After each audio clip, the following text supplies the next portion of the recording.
Good morning class 6। आज हम लोग पढ़ेंगे India location and it's physical division. तो फिज़िकल डिवीज़न मतलब होता है रिलीफ फीचर। जो पिछले चैप्टर में हमने पढ़ा है माउंटेन के बारे में और प्लेट्यू के बारे में, प्लेन के बारे में, तो इंडिया में वो सब जगह कहाँ पे हैं और उसके बारे में सारी डिटेल हम लोग पढ़ेंगे। मतलब इंडिया में कहाँ पे माउंटेन है, कहाँ पे प्लेट्यू है, कहाँ पे प्लेन है, कहाँ पे कोस्टल रीजन है, सारी चीज़ें हम लोग जानेंगे इंडिया के बारे में। पिछला हमने जनरल पढ़ा था। कुछ लोगों को माउंटेन समझने में दिक्कत हुई है। देखिए एक बार फिर से मैं बता दूं आपको कि जो टेक्टोनिक प्लेट होती है, मतलब आप समझ लो सिंपल में, जो अर्थ है वो एक दूसरे को दबा रहा है ना जी। जब दबाएंगे तो कोई चीज़ ऊपर उठेगी ना। मैंने एग्जाम्पल दिया था इस शर्ट का। शर्ट को मैंने दबाया इस तरीके से तो ये ऊपर निकल गया, ये ऊपर निकल गया। इसका मतलब यही माउंटेन होता है। तो जिस तरीके से अर्थ एक दूसरे को दबाता है, वो कैसे दबाता है, वो उसके जो प्लेट्स हैं वो एक दूसरे को धक्का देती हैं, तो बीच में जगह उड़ जाती है। कभी भी फॉर एग्जांपल पेपर को हम फोल्ड करके ऐसे दबा के देखेंगे तो क्या होगा। फॉर एग्जांपल ये पेपर है, इसको अगर हम दबाते हैं तो ये ऊपर उड़ गया, यही माउंटेन हो गया। तो ये फोल्ड हो गया, राइट। इसी को कहते हैं folded mountain, this called folded mountain. Himalaya इसका एग्जांपल है फोल्डेड माउंटेन का। और बस यही चीज़ है। ब्लॉक माउंटेन है। What is block? Block mountain में क्या होता है, जैसे कि ये पूरी टेक्टोनिक प्लेट्स हैं, ये अर्थ का सरफेस है। मान लिया कि एक टुकड़ा टूट के और ऊपर उड़ गया, टूट के पूरा ऊपर है, फोल्ड नहीं हुआ, सीधा टूट के ऊपर आ गया, कोई नीचे चला गया, यही होता है ब्लॉक माउंटेन। ओके। प्लेट्यू क्या होता है, कोई भी उठी हुई चीज। माउंटेन क्या बहुत स्टिफ है ना जी, बिल्कुल ऊपर इस तरीके से है। माउंटेन ऐसे है ना, इस तरीके से। सेम प्रोसेस से प्लेट्यू भी होगा, लेकिन प्लेट्यू का ऐसे पॉइंटेड नहीं होगा, बस फ्लैट होगा ऊपर से। यही माउंटेन सिर्फ इस तरीके से कर दिया जाए तो ये प्लेट्यू हो जाएगा। या ये जो माउंटेन है ये घिस घिस के छोटा हो जाए और यहाँ पे फ्लैट हो जाए बराबर, तो इसे हम क्या कहेंगे, प्लेट्यू कहेंगे। तो बस यही डिफरेंस है माउंटेन एंड प्लेट्यू में। अब आते हैं आज की जो पढ़ाई है उसके बारे में। सबसे पहले हमें जानना है इंडिया के बारे में। इंडिया का लोकेशन क्या है और क्या चीज़ें, जो भी उसके बारे में हम पढ़ेंगे। सबसे पहले हमें जानना है कि इंडिया का जो आसपास का इलाका है उसमें इंडिया बहुत बड़ा है और उसका बहुत यूज़ है, इम्पोर्टेंस है। इसलिए इंडियन सब कॉन्टिनेंट कहा जाता है इस इलाके को। यानी इंडिया, पाकिस्तान, बांग्लादेश सॉरी, इन सब को मिला के हम क्या कहते हैं, इंडियन सब कॉन्टिनेंट। अगर आपको बात की जाए इंडियन सब कॉन्टिनेंट की तो इसका मतलब समझ लीजिए कि उसमें पाकिस्तान, बांग्लादेश सब इंक्लूडेड की बात की जा रही है। इंडिया कौन से क्या कहते हैं, सॉरी, कॉन्टिनेंट में है? इंडिया एशिया कॉन्टिनेंट में। सॉरी, थोड़ी सी इशू। ओके, ये रहा इंडिया वर्ल्ड मैप। तो इंडिया ये एशिया है, राइट। एशिया कॉन्टिनेंट है, यहाँ पे ये इंडिया है। आपको शायद नजर आ रहा होगा, ये आप मैप देख सकते हैं, ये इंडिया। इसके अलावा इंडिया जो है वो 7 लार्जेस्ट कंट्री है इन द वर्ल्ड। मतलब जो सबसे बड़ा, जैसे एशिया है और बड़े कंट्री में इंडिया से पहले एशिया है, कनाडा है, अमेरिका है, ब्राज़ील है, और ये इंडिया 7 नंबर पे आता है। चाइना है इंडिया से बड़ा। और पॉपुलेशन वाइज हम लोग इंडिया 2 नंबर पे आता है। सबसे दुनिया में सबसे ज़्यादा जनसंख्या चाइना की है, उसके बाद इंडिया की है पॉपुलेशन। इसके अलावा हम लोगों को जानना है लैटिट्यूड एंड लॉन्गिट्यूड। हमने पढ़ा था ग्रीड, लैटिट्यूड, ये सब क्या है, जो लंबी लाइन है लॉन्गिट्यूड है, इधर क्या है, लैटिट्यूड है। तो हम कैसे पता लगाएंगे इंडिया कहाँ पे है? तो ये जो लाइन आ रही है इस तरीके से, तो ये लाइन और इस लाइन के बीच में इंडिया है ना जी। तो यानी कि ईस्ट ये नापेंगे, फिर नॉर्थ में इस लाइन से लेके इस लाइन तक इंडिया है। ये लॉन्गिट्यूड लैटिट्यूड होता है। अगर आपने लैटिट्यूड लॉन्गिट्यूड जब मैंने पढ़ाया था, अगर तब समझा था, तो आपको समझ में आएगा कि लैटिट्यूड लॉन्गिट्यूड से इंडिया का लोकेशन कैसे निकालते हैं। वैसे बता दूं, लैटिट्यूड में 68.4 डिग्री नॉर्थ है, 37.6 डिग्री नॉर्थ है, और लॉन्गिट्यूड में 68.7 ईस्ट से 97.25 ईस्ट है। मैं मान के चलता हूँ कि आपको समझ में नहीं आएगा ये लॉन्गिट्यूड लैटिट्यूड। जब क्लास होगी तब इसको मैं आपको क्लियर कराऊंगा, और आप मुझसे पूछेंगे कि सर ये लोकेशन कैसे इंडिया का बताते हैं। तो अभी आप बस जानिए कि इंडिया एक सब कॉन्टिनेंट कहा जाता है, ये एशिया में आता है, और इंडिया के नीचे इंडियन ओशन है। एक ही ओशन है पूरे वर्ल्ड में जो किसी कंट्री के नाम पे, वो इंडियन ओशन, बाकी सबके अलग अलग नाम है। इंडिया को पेनिनसुला भी कहते हैं, क्यों? जैसे किसी कंट्री के या किसी जगह के चारों तरफ से पानी हो, उसे हम क्या कहते हैं? आइलैंड, है ना जी, ISLAND, साइलेंट होता है, आइलैंड, आइसलैंड नहीं पढ़ेंगे, आइलैंड, है ना जी, आइलैंड पढ़ते हैं। और जब किसी कंट्री के तीन तरफ से पानी हो, उसे हम पेनिनसुला कहते हैं ना जी, क्या कहते हैं? पेनिनसुला। एक रफ ऐसी इंडिया का नक्शा बनाता हूँ आपको समझने के लिए, अब केस नहीं करेगा कोई कि कैसा नक्शा बना दिया, है ना, कि ये बस एक समझने के लिए मैं बता रहा हूँ आपको इंडिया का नक्शा। तो इधर भी पानी है, इधर भी पानी है, इधर भी पानी है, तो इसे हम क्या कहेंगे? पेनिनसुला कहेंगे। India is a peninsula. अब इधर क्या है? इधर है bay of Bengal, eastern side में bay of Bengal, western side में अरेबियन सी, और नीचे क्या है? Indian ocean. तो ये तीन पानी हो गए, इधर bay of Bengal, Arabian ocean and Arabian sea and Indian ocean सबसे नीचे होता है। इसके अलावा हमारे जो नेबरिंग कंट्रीज हैं, नेबरिंग कंट्रीज जो पड़ोसी देश हैं, यहाँ पे पाकिस्तान, अफगानिस्तान, तिब्बत, नेपाल, चाइना, म्यांमार, बांग्लादेश, ये बॉर्डर मिलता है ना जी। और यहाँ पे जो है नीचे श्रीलंका है, जो कि श्रीलंका और इंडिया के बीच में एक गैप है पानी का, जिसको हम लोग कहते हैं पाक स्ट्रेट और गल्फ ऑफ मन्नार। पाक स्ट्रेट, गल्फ ऑफ मन्नार, ये एक बहुत ही इंपॉर्टेंट क्वेश्चन है, अक्सर किसी न किसी एंट्रेंस में पूछा जाता है। श्रीलंका और इंडिया के बीच में जो पानी का हिस्सा है उसे क्या कहते हैं? तो हम उसे कहेंगे गल्फ, पाक स्ट्रेट, पाक PL के पाक स्ट्रेट, और एंड गल्फ ऑफ मन्नार, ये दो नाम याद रखेंगे। जब आप बुक की रीडिंग करेंगे तो आपको सारे स्पेलिंग और सारे टर्म्स आपको समझ में आ जाएंगे। अभी आपको चीज़ों को सिर्फ समझना है। जो सबसे साउथ में है इंडिया के, उस जगह का नाम है कन्याकुमारी, लेकिन जो सदर्न टिप है इंडिया का, उसे हम कहते हैं Indira point. Indira point southern tip का क्या मतलब है? जो अंडमान निकोबार है उसका जो सबसे नीचे वाला हिस्सा है, वो इंडिया का सबसे सदर्न पार्ट है, सबसे नीचे वाला पार्ट है, तो उस हिस्सा को हम कहते हैं इंदिरा पॉइंट। और यहाँ पे इंडियन जो मास, ये मेन कंट्री, इसके नीचे जो पॉइंट है सबसे सदर्न, सबसे नीचे, उसे हम कहते हैं कन्याकुमारी। तो ये रहा इंडिया के बारे में, ये था। अब आइए एडमिनिस्ट्रेटिव इंडिया का, कि मतलब कितने स्टेट है और कितने यूनियन टेरिटरी हैं। स्टेट इंडिया में 28 है, अब तक 29 थे, क्योंकि जो जम्मू एंड कश्मीर स्टेट होता था उसको ख़त्म कर दिया गया पिछले साल, तो अब हमारे यहाँ 28 ही स्टेट रह गया। पहले 7 यूनियन टेरिटरीज होती थी, बट अभी जम्मू एंड कश्मीर को एक्चुअली यूनियन टेरिटरी बना दिया गया है, तो अब हमारे यहाँ यूनियन टेरिटरी बढ़ गए, 7 से कितने हो गए? 8 हो गए। बट कश्मीर अलग किया, लद्दाख अलग, तो 9 हो गए आई थिंक, है ना। सो 28 स्टेट का नाम याद करेंगे, जब क्लास होगी तो मैं आपको याद करवा दूंगा कैसे बगैर रटे हुए सारे स्टेट का नाम याद किया जा सकता है, और यूनियन टेरिटरी भी, जिसमें कि हम लोग बाद में पढ़ेंगे किस तरीके से, है ना जी।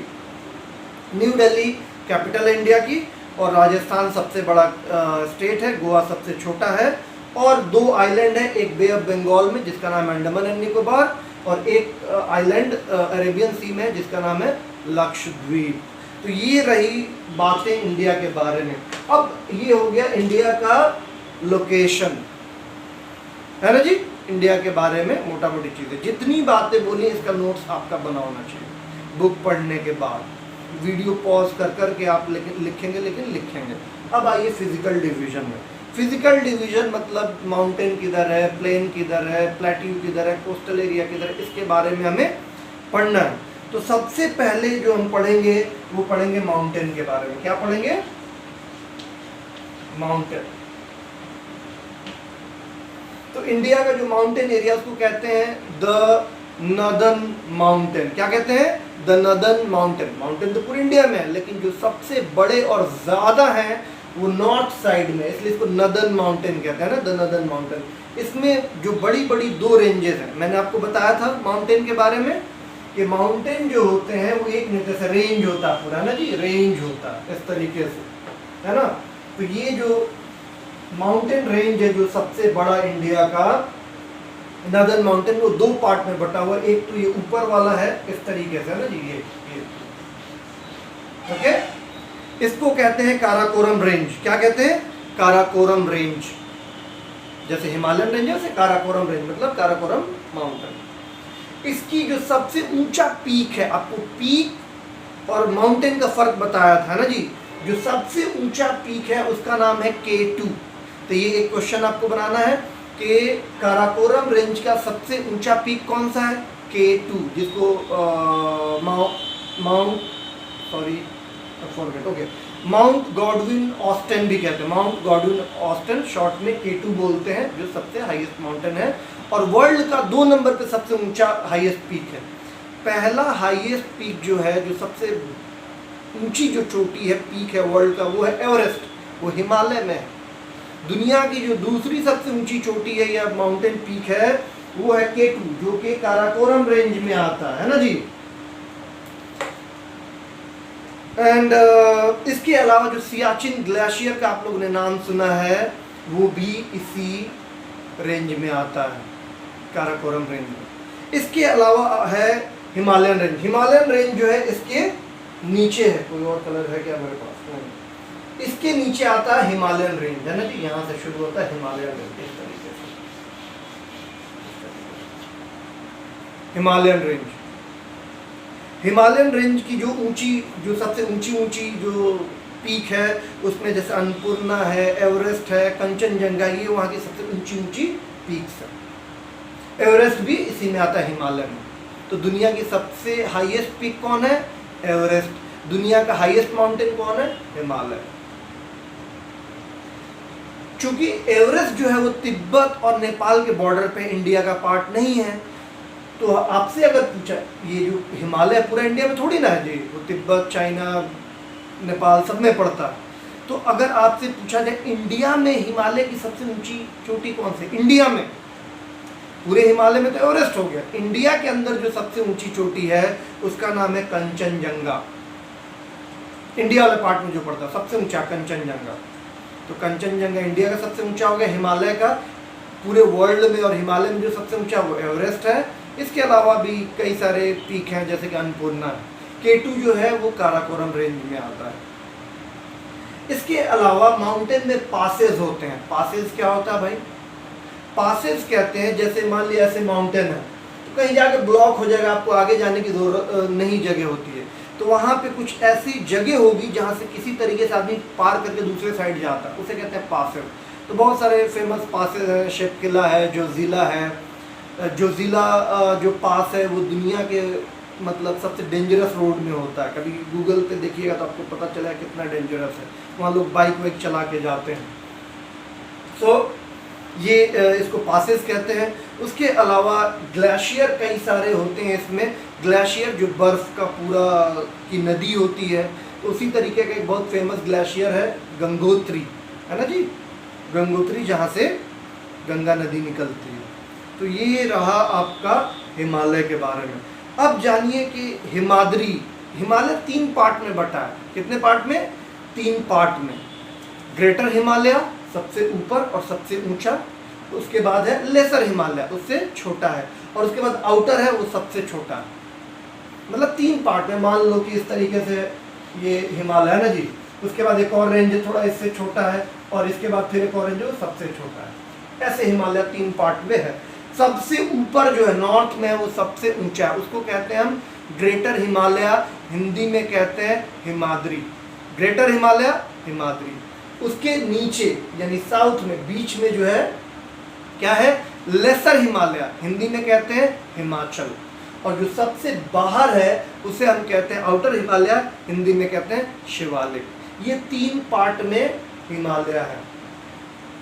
जो हिमाद्री की फेमस चीज़ें हैं वो अन्नपूर्णा, एवरेस्ट, कंचनजंगा, जो जितनी ऊंची ऊंची पीक्स हैं सब हिमाद्री में, पासेस जैसे गंगोत्री वगैरह सब हिमाद्री में।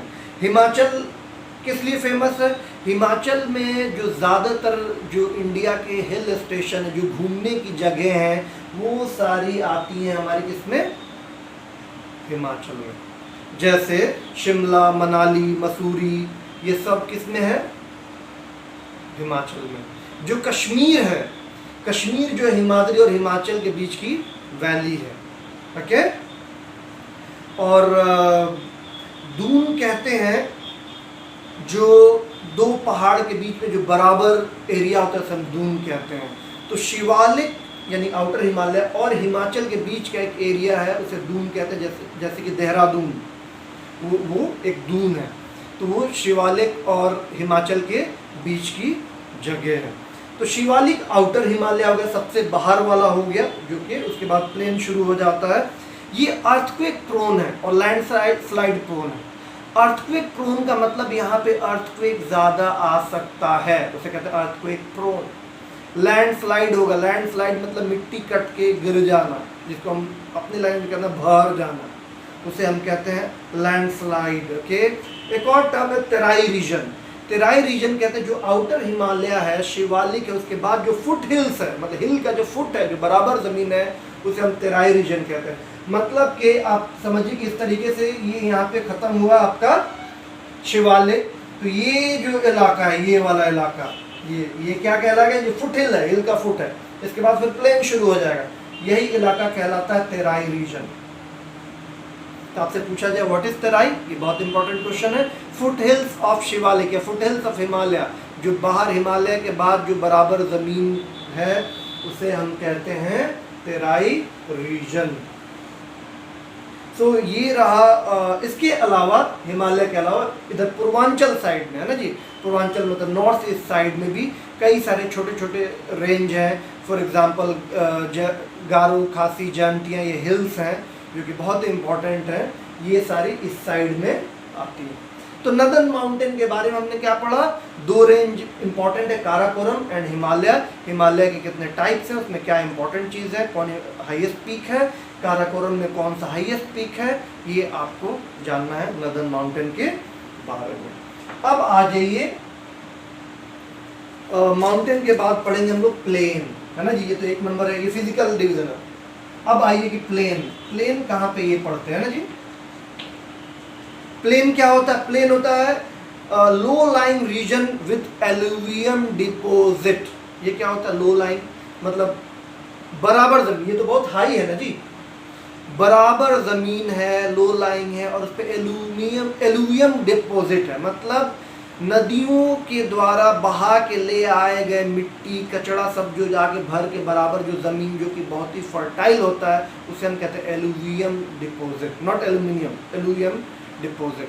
तो ये जो हमारा इलाका है, ये सब एलुवियम डिपोजिट से बना हुआ है। मतलब नदियों से जो पानी आके सब जो भर गया है, जो उससे कचरा आके भर गया है, वो कचरा बहुत ही फर्टाइल होता है, खेती के लिए बहुत ही अच्छा होता है, और यहाँ खेती बहुत अच्छी होती है, वही प्लेन होता है, ओके। सो प्लेन में, प्लेन बनता कैसे, ये जो इलाका हुआ, ये वाला इलाका, ये जो इलाका होगा ये प्लेन होगा, है ना जी, ये प्लेन होगा, पाकिस्तान तक चला जाएगा, ये प्लेन।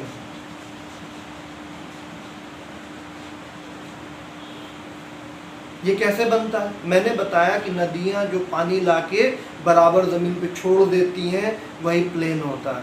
तो जाहिर सी बात है यहाँ पे तो कर नहीं सकती क्योंकि पूरे पहाड़ हैं, तो वहाँ जमा हो नहीं पाएगा, वहाँ से पानी तो नीचे उतर के आएगा। जब यहाँ फ्लैट पे आएगा, जब बरसात में पानी बहुत ज़्यादा बढ़ जाएगा, तो उसका पूरा कचरा, मान लीजिए एक रिवर यहाँ से गुजर रही है, तो ये पूरा इधर आके मिट्टी भर रही है, समझे, तो ये पूरा प्लेन बन जाता है। इसकी बहुत ही, हर साल वो मिट्टी ला के छोड़ेगी, पानी हर साल आएगा, तो इससे क्या होता है कि ये ज़मीन बहुत ही ज़्यादा फर्टाइल होती है। अब एक टर्म आपको समझना है, basin. What is basin? Important term है, वीडियो पॉज करके आप लिखेंगे basin. What is basin? Basin होता है जिस इलाके तक एक नदी का पानी जाता है उस इलाके को बेसिन कहते हैं। यानी कि जिस इलाके तक एक नदी का पानी जाता है, यानी कि जिस इलाके तक एक नदी के पानी से उसका इरिगेशन होता है, उसे हम बेसिन कहते हैं। फॉर एग्जाम्पल, यहाँ से एक रिवर निकल रही है, गंगा है ना जी, यहाँ से निकल के इस तरीके से आके इधर गिर जा रही है, तो इसके किनारे का जितना जहाँ तक इसका पानी जाता है वो पूरा इसका इलाका क्या कहलाएगा? बेसिन। अब आपसे पूछा जाए ये जो सिवान का इलाका है ये बेसिन कहलाएगा कि नहीं कहलाएगा? गंगा का यहाँ तो हम कहेंगे नदी का पानी ही नहीं आता, कहलाएगा। रीज़न एक और इसमें है कि वो मेन नदी और उसकी जो सहायक नदियाँ हैं, मतलब ट्रिब्यूटरी एंड डिस्ट्रीब्यूटरीज, उन तक भी जहाँ तक उसका पानी जाता है वो सब इंक्लूड किया जाएगा उसी नदी का पार्ट। जैसे गंगा में यमुना के मिलती है फॉर एग्जाम्पल, है ना जी, मान लो कि इधर से नहीं मिलेगी, इधर से मिलेगी, यमुना के मिलती है। मान लो कि इसमें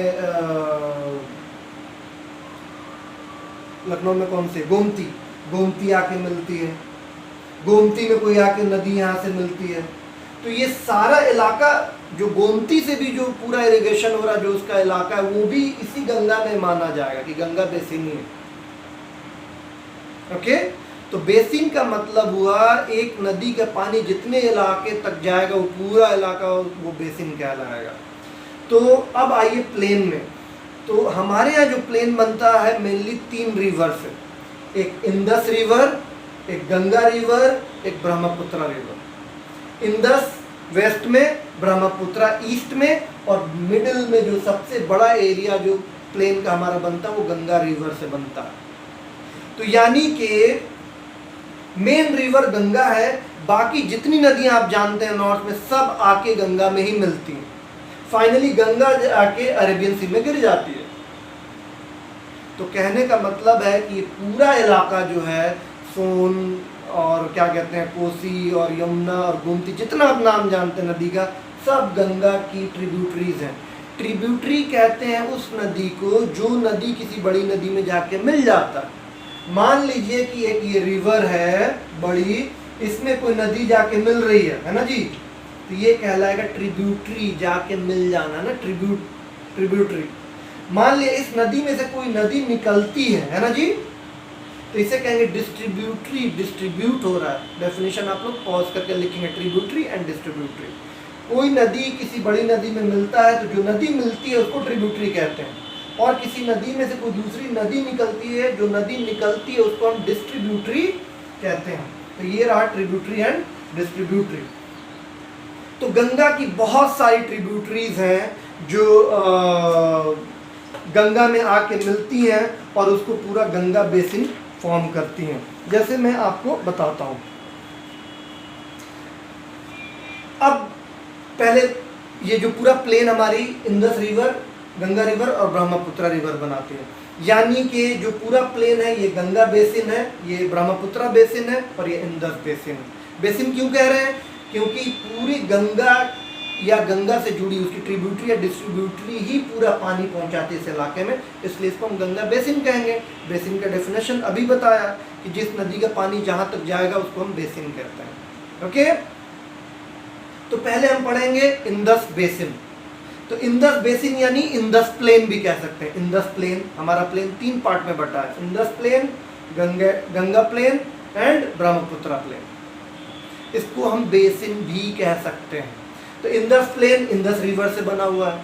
तो इंदस रिवर यहाँ से निकलती है लेक मानसरोवर से, इस तरीके से यहाँ से कहीं निकलती है, ऐसे बहती है ना जी, ऐसे, और उसका यूटर्न लेके इस तरीके से आती है और इधर आके अरेबियन सी में गिर जाती है। ये है इंदस रिवर। इसकी 5 ट्रिब्यूटरीज हैं, आपको रट जाना है हमेशा के लिए। ये इंपॉर्टेंट क्वेश्चन, जो इंपॉर्टेंट है मैंने बोल दिया कि ये इंपॉर्टेंट है। इंदस की 5 ट्रिब्यूटरीज का नाम बताइए, मतलब इंदस में कौन कौन 5 सहायक नदियाँ आके मिलती हैं। उसमें चेनाब, झेलम, सतलज, रावी, ब्यास, ये 5 रिवर, इनको याद रखिएगा। तो ये जो इलाका है पंजाब कहलाता है ना जी, पंजाब कहलाता है। तो इंडस प्लेन जो है वो ज़्यादातर पाकिस्तान में चला गया पार्टीशन के बाद, हमारे पास थोड़ा सा रह गया है हमारा पंजाब और हरियाणा में। तो जो बड़ा पंजाब है वो पाकिस्तान में चला गया, फर्टाइल वाला। पंजाब को पंजाब क्यों कहते हैं? पंजाब बना पंज आब से, पंज मतलब 5, आब मतलब पानी, यानी यही जो 5 रिवर्स हैं इसी से पंजाब बना है, जो अभी आपको बताया, इंडस की जो सहायक नदियाँ। तो वो इंडस प्लेन है ज़्यादातर कहाँ चला गया हमारा? पाकिस्तान में। और वो फिर इंडस रिवर कहाँ गिर जाती है? अरेबियन सी में। यहाँ पे प्लेन नहीं बना सकती क्योंकि पूरा यहाँ पे क्या है? माउंटेन है। और इसकी जो सहायक नदियाँ हैं वो थोड़ा सा इलाका पंजाब हमारे यहाँ रह गया। तो ये रहा इंडस प्लेन। इसके बाद आइए ब्रह्मपुत्रा प्लेन। ब्रह्मपुत्रा भी ऐसे चलती है ना जी, लेक मानसरोवर के आसपास ये भी निकलती है और ऐसे जाती है ना, इस तरीके से तिब्बत होते हुए यहाँ एंटर करेगी अरुणाचल प्रदेश में, और ये भी एक यू टर्न मारेगी और इस तरीके से आके यहाँ पे असम से आके बांग्लादेश और इधर आके ये बे ऑफ बंगाल में गिर गई। ये बहुत इंपॉर्टेंट है जानना कि जो इंपॉर्टेंट रिवर वो जाके कहाँ गिरती हैं, ड्रेन कहाँ होती हैं। लंबी क्लास होगी, डोंट वरी, रोक रोक के वीडियो रोक के पॉज करके आराम आराम से टॉपिक वाइज आप लोग पढ़ेंगे इसको। तो ये हिमालय से ही ब्रह्मपुत्र रिवर आई और यू टर्न लिया असम में और इधर आगे गिर गई। तो जो ब्रह्मपुत्र का प्लेन है वो सिर्फ असम इलाके में बनता है और कहीं नहीं है इसका प्लेन, क्योंकि बाकी पूरा माउंटेन रीजन है तो उसका कोई फायदा होता नहीं। ब्रह्मपुत्र को तिब्बत में कहते हैं सांगपो, TSANGPO, सांगपो है ना जी। तिब्बत में ब्रह्मपुत्र को क्या कहते हैं? सांगपो। ये भी एक इंपॉर्टेंट हो गया, TSANGPO, सांगपो, सांगपो रिवर कहते हैं, वही आके हमारे ब्रह्मपुत्र हो जाती है। तो ये रहा ब्रह्मपुत्र। अब आइए गंगा। गंगा यहाँ से कहीं से निकली, गंगोत्री से है ना जी, गंगोत्री से निकली और ये ऐसे होते हुए आके बांग्लादेश होके बे ऑफ बंगाल में चली गई। जब बांग्लादेश में गंगा एंटर करती है तो उधर से कौन रिवर आई? ब्रह्मपुत्र, और दोनों मिलके यानी गंगा ब्रह्मपुत्र दोनों मिलके एक साथ जाके बे ऑफ बंगाल में गिर जाती हैं, दोनों एक साथ। ओके, तो आप अब इसका देखेंगे, इसका जो है सोच समझ लीजिए कि आपको उत्तर प्रदेश, बिहार, मध्य प्रदेश, बंगाल, बहुत सारा इलाका जो है ये गंगा प्लेन के अंडर में आता है और यहाँ पे खेती बाड़ी की जिम्मेदारी जो है वो गंगा बेसिन के अंडर में है। अब आप देख लें कि जो गंगा बेसिन है, कुछ रिवर ऊपर से आके नॉर्थ से आके मिलती है, कुछ रिवर नीचे से जाके मिलती हैं। तो जो ऊपर से आके मिलती है, यानी जो गंगा की ट्रिब्यूटरी है जो नॉर्थ से ऊपर से आती हैं, ये मैप में ऊपर नॉर्थ होता है, नीचे साउथ होता है। तो उसमें है घाघरा, गोमती, गंडक, कोसी। जैसे हम लोग के अभी सामने जो रिवर है ये भी जाके सब गंगा में ही मिलती हैं। नीचे से जो आती है जो बड़ी रिवर्स हैं उसमें आपका है चंबल, बेटवा, सोन, दामोदर, वो जाके गंगा में मिलती है। तो ये पूरा मिला के गंगा बेसिन या गंगा प्लेन बना दिया। तो प्लेन हमारे 3 टाइप के, Indus plain, Ganga plain, Brahmaputra plain. Indus plain कहते हैं क्योंकि यहाँ का जो प्लेन है इंडस रिवर से बना है। गंगा प्लेन कहते हैं क्योंकि यहाँ का प्लेन गंगा रिवर से बना है। इसको ब्रह्मपुत्र प्लेन कहते हैं क्योंकि ये ब्रह्मपुत्र रिवर से बना है। अब आ जाइए, ये डेल्टा किसे कहते हैं? What is delta? डेल्टा कहते हैं जब कोई रिवर, फॉर एग्जाम्पल रिवर आके, ये कोई इलाका है, इधर पूरा ओशन है ना जी, कोई यहाँ पे पढ़ लेते हैं, सॉरी, जैसे यहाँ से कोई रिवर जा रही है तो यहाँ समंदर में गिरने से पहले ये क्या होगी ना कि इस तरीके से ये डिस्ट्रीब्यूट होने लगती है।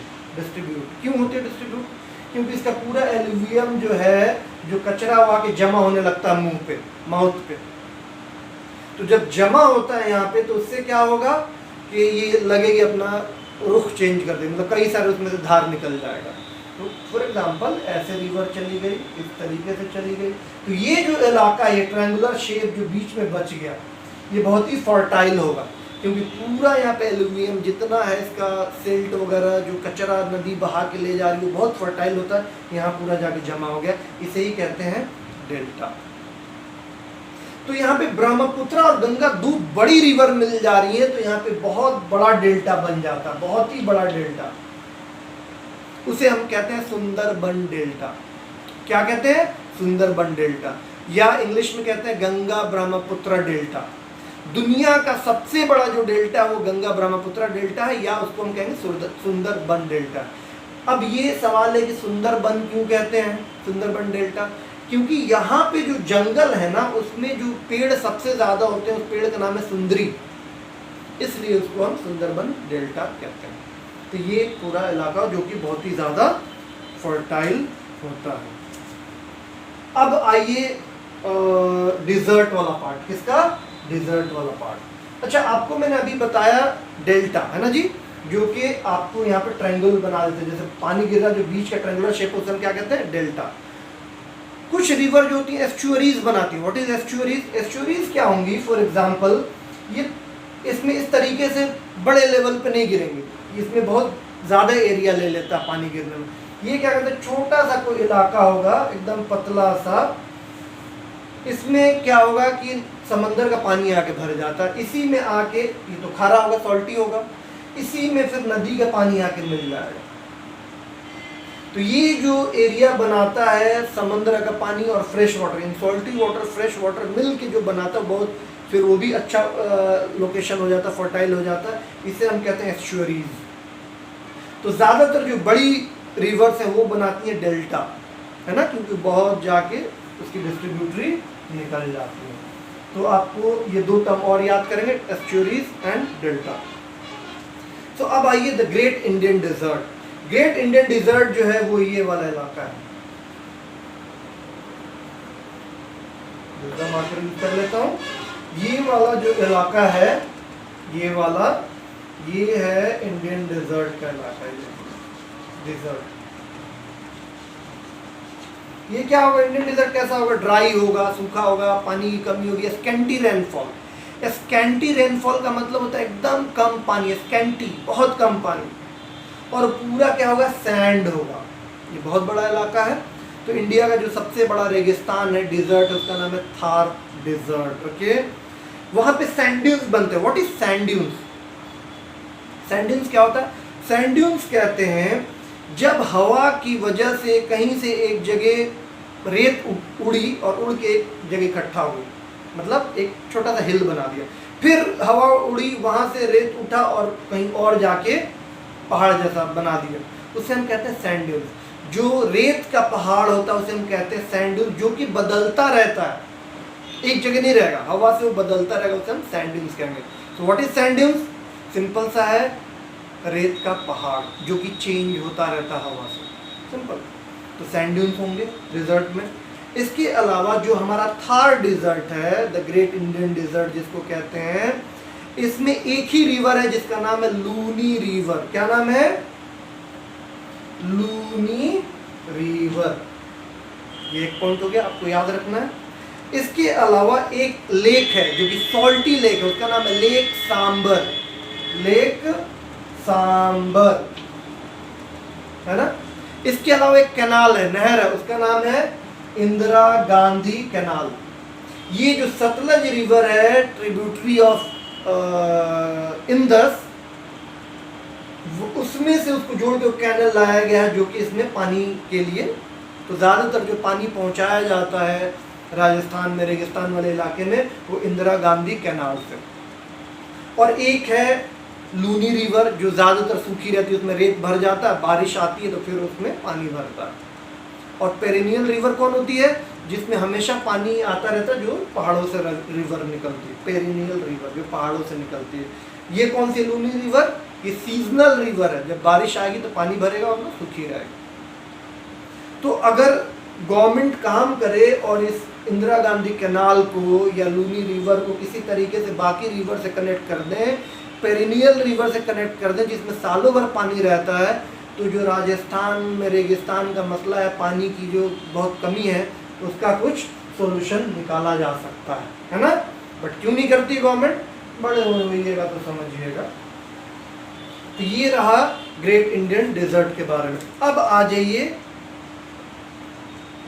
प्लेट्यू। कौन सा इलाका? प्लेट्यू। प्लेट्यू क्या होता है भाई? प्लेट्यू मैंने बताया था कि पेनिनसुला प्लेट्यू, यानी कि पेनिनसुला इलाका है, इसका प्लेट्यू जो नॉर्मल ज़मीन से थोड़ा सा उठा हुआ होता है और फ्लैट होता है, उसे हम कहते हैं प्लेट्यू, पठार। तो ये जो पठार है, ये पूरा जो इलाका है हमारा, ये पूरा पठार में आता है, ये सब पूरा पठार है, ये पूरा पठार, ये इलाका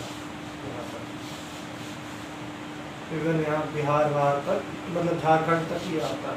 ये किनारे वाला पार्ट नहीं, इसको बाद में पढ़ेंगे ये क्या। अब इसमें क्या है, ये दो पार्ट में बटा हुआ। कितने पार्ट में? दो पार्ट में। यहाँ एक रिवर है, बहुत ही बड़ी रिवर, इसका नाम है नर्मदा। क्या नाम है? नर्मदा रिवर। यही नर्मदा रिवर प्लेट्यू को दो पार्ट में बांटती है। ऊपर वाले को मालवा प्लेट्यू कहते हैं और नीचे वाले को डेक्कन प्लेट्यू कहते हैं। प्लेट्यू कितने पार्ट में बट गया? दो, ऊपर मालवा, नीचे वाले को डेक्कन। और भी डिटेल में जाइएगा तो इसको सेंट्रल हाईलैंड कहते हैं, ये भी दो पार्ट में, इधर वाला मालवा, इधर वाला छोटा नागपुर प्लेट्यू। छोटा नागपुर प्लेट्यू वही है जो झारखंड वाला इलाका है, बोकारो, हजारीबाग, धनबाद, ये सारा छोटा नागपुर प्लेट्यू में आता है ना जी। आपको बताया गया था प्लेट्यू मिनरल का स्टोर हाउस होता है, मिनरल बहुत ज़्यादा होते हैं। तो ये छोटा नागपुर प्लेट्यू झारखंड वाला इलाका है। आपको पता है वहाँ पे कितने ज़्यादा मिनरल आते हैं। ये जो आप फिर इधर आ जाएंगे, क्या नाम है इसका, छत्तीसगढ़ है, वहाँ भी पूरे आपको मिल जाएंगे। आंध्र प्रदेश वाला इलाका है, वहाँ भी आपको बहुत ज़्यादा मिनरल मिलेंगे। तो ये उड़ीसा का कुछ पार्ट है, वहाँ पे मिनरल मिलेंगे। जितनी भी बड़ी बड़ी फैक्ट्रीज आप देखेंगे, भेल है, सेल है, और वो सारी झारखंड में, उड़ीसा में क्यों है? क्योंकि वहाँ पे सारे मिनरल हैं, तो इसलिए वहाँ पे सारी फैक्ट्री होती है। तो जो हमारा प्लेट्यू है उसको दो पार्ट में कौन सी नदी बांट रही है? ये अगेन इंपॉर्टेंट क्वेश्चन है। यही सब क्वेश्चन जो है जो आपको कहीं पे एंट्रेंस क्वालिफाई कराती है। नर्मदा रिवर है, इसके इधर क्या हुआ? मालवा प्लेट्यू। इसके इधर क्या हुआ?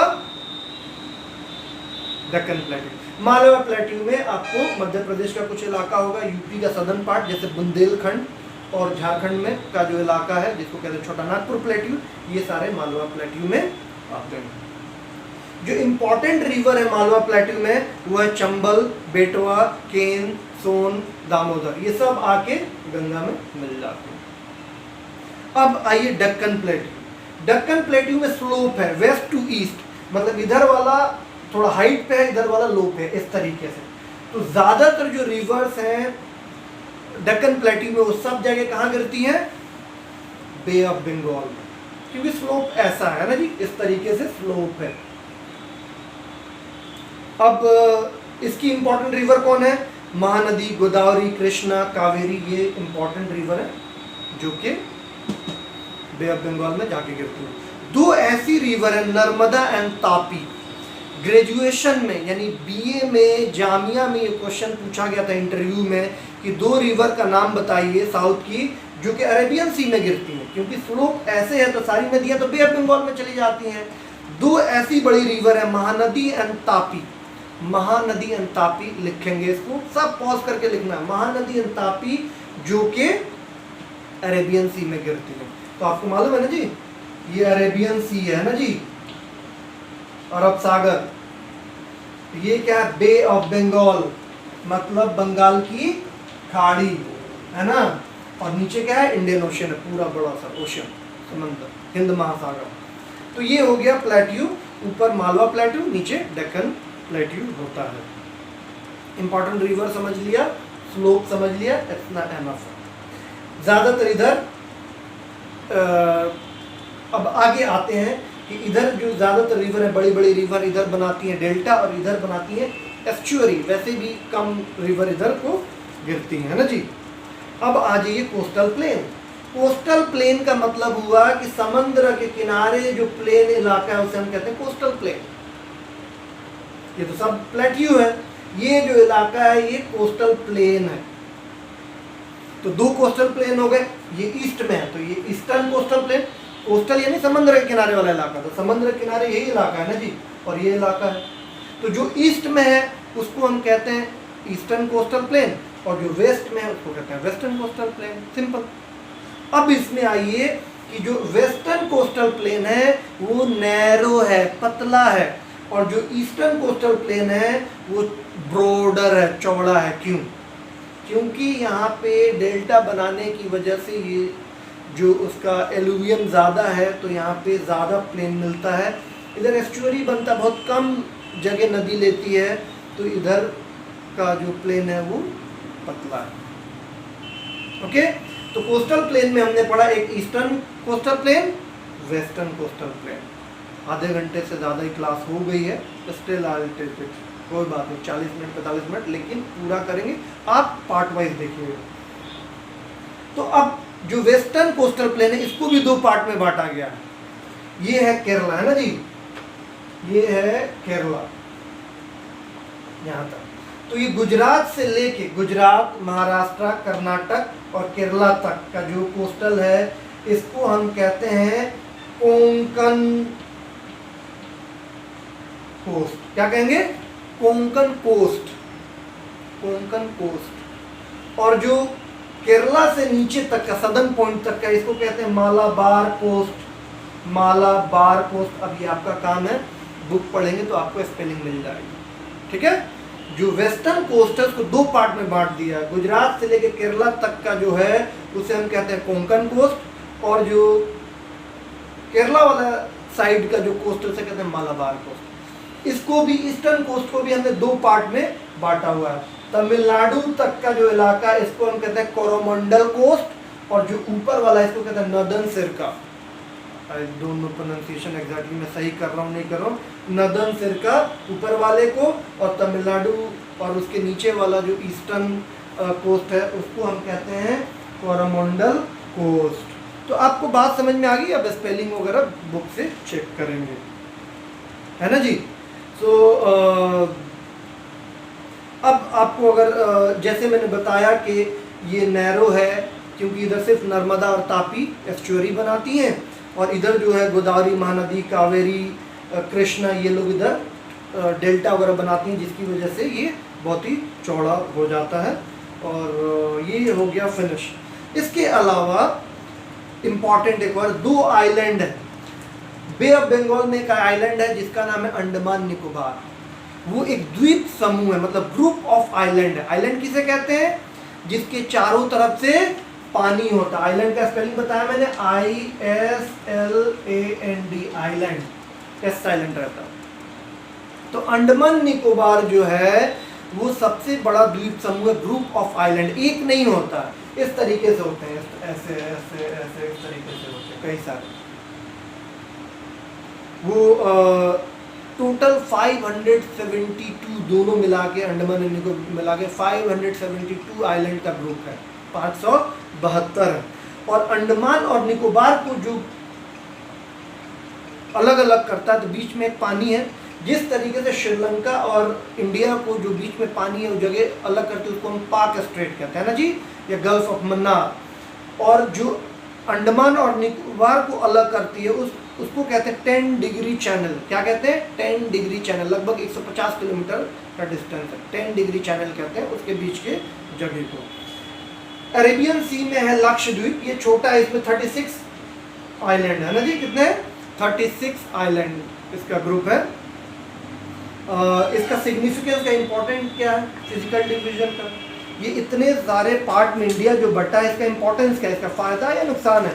ऐसा नहीं हो सकता था कि पूरा प्लेन ही होता ताकि खेती होती, या पूरा मिनरल होता, सिर्फ खूब मिनरल निकालते हम खूब कमाते। नहीं, मान लीजिए पूरा मिनरल होता और उस इलाके में मान लो कोई अर्थक्वेक आ जाता, कुछ हो जाता, फिर क्या करेंगे? पूरा ब्लॉक हो जाएगा, फिर हम कैसे जिएंगे? पूरा अगर प्लेन होता तो खूब अनाज निकलता, सबको अनाज मिलता, अगर बाढ़ आ जाता तो सब बर्बाद हो जाते। तो मिक्स होना ज़रूरी है। मान लिया यहाँ पे प्लेन है तो सबके लिए अनाज का इंतज़ाम हो जा रहा है, यहाँ प्लेट्यू है तो मिनरल का इंतज़ाम हो जा रहा है, ये माउंटेन है तो वहाँ से टिम्बर वगैरह लकड़ियों का इंतज़ाम हो जा रहा है। तो हर तरीके की चीज़ें, कोस्टल एरिया है तो हमारा बिजनेस वगैरह होता है, इंटरनेशनल ट्रेड होता है, या माउंटेन है तो कोई बाहर से अंदर नहीं घुस पाता है। तो ये बहुत सारे फ़ायदे हैं फिज़िकल डिवीज़न के। तो हमारे इंडिया के 5 फिज़िकल डिवीज़न पढ़े हमने। पढ़ा सबसे माउंटेन, जिसके 2 पार्ट में काराकोरम और हिमालय। हिमालय 3 पार्ट में है, greater Himalaya, lesser Himalaya, outer Himalaya. इसके अलावा प्लेन पढ़ा 3 पार्ट में, Indus plain, Ganga plain, Brahmaputra plain, है ना जी। उसके अलावा हमने पढ़ा desert, the great Indian desert, जो थार डिजर्ट है, Luni river, Indira Gandhi canal and lake Sambhar. उसके बाद हमने पढ़ा प्लेट्यू, है ना जी। प्लेट्यू को भी हमने 2 पार्ट में पढ़ा, एक मालवा प्लेट्यू, एक डेक्कन प्लेट्यू। उसके बाद हमने कोस्टल प्लेन पढ़ा। कोस्टल प्लेन क्या था? Western coastal plain, eastern coastal, eastern coast. Western के 2 पार्ट कोंकण, मालाबार, ईस्टर्न के 2 पार्ट कोरोमंडल एंड नदन सिरका। इसके बाद हमने पढ़ा आइलैंड, जो कि 2 हैं, एक अंडमान निकोबार और एक लक्षद्वीप समूह। तो ये रहा आज का हमारा फिजिकल डिवीजन। आप लोगों को ऑलमोस्ट सारी इंफॉर्मेशन दे दी गई है।